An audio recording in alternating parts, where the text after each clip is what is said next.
Hello, and welcome to another in the Ask the Data Governance Coach video series. And I realized that recently a number of my coaching clients who are just at the very start of their data governance journey have been asking very similar questions, because it's actually the question that they're being asked by their stakeholders when they suggest or propose that we're going to be doing data governance. And the question is, what are the risks of not doing data governance? So I think, we all know if we've been doing data governance, we know it's challenging. And it is quite a usual pushback from our stakeholders to say, but what are the risks? Do I really need to do this? So what are the risks? I'm going to try and come up with the key ones that I've come across for you, but clearly you need to go and look in your own organization.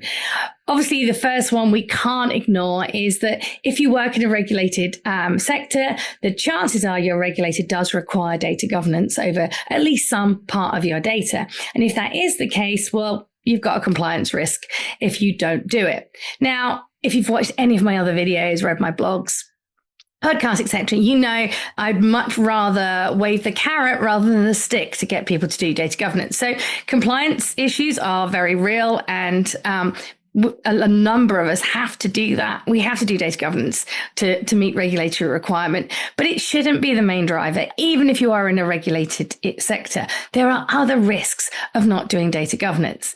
And I would say one of the first one is actually not understanding what data we've got.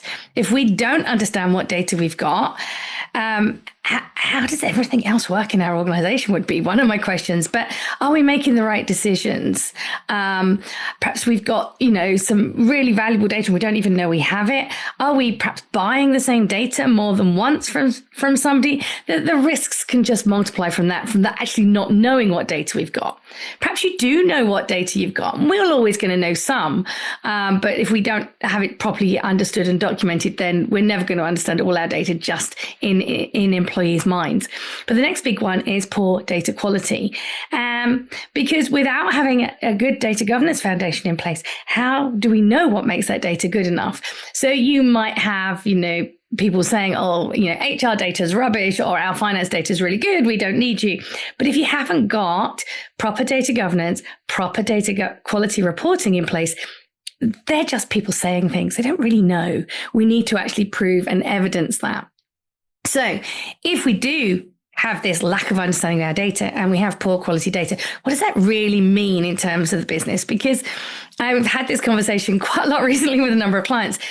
Your business stakeholders do not want good quality data. They do not want well understood data. They want their job to be easier and all the problems that they encounter to go away.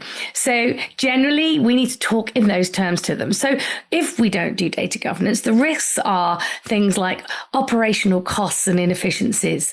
Are we doing rework? Are we dealing with customer complaints? Are we not actually providing the level of service that we should do in the first place to our customers? All of these things happen time and time again if we don't actually understand and manage our data well. We do not provide the best services. We have inefficient processes.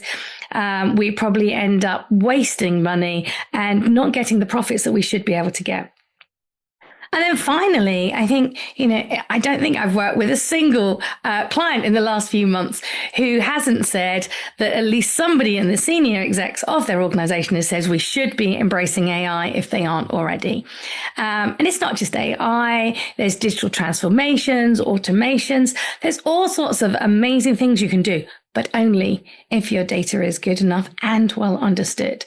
And that, as you know, is what data governance gives you.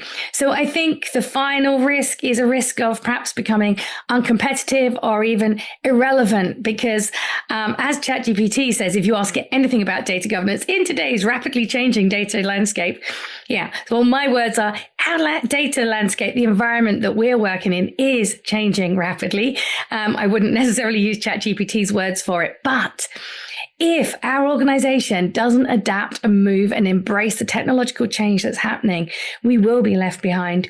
We will become uncompetitive. We will become irrelevant. And we don't want that. We want our organizations to survive. And even more than that, we want them to thrive. So I hope that's given you some clues to be able to answer those questions. But as well as being able to talk about the risks of not doing data governance, I think it's really important that you know and are able to explain why your company needs to do data governance. So if you have found this video interesting, I would go and make sure you look at this video on why your company should do data governance. And if you're interested in this kind of topic, you're probably fairly early in your data governance journey. And if you are, you may find this playlist with all the things about getting started in data governance really useful.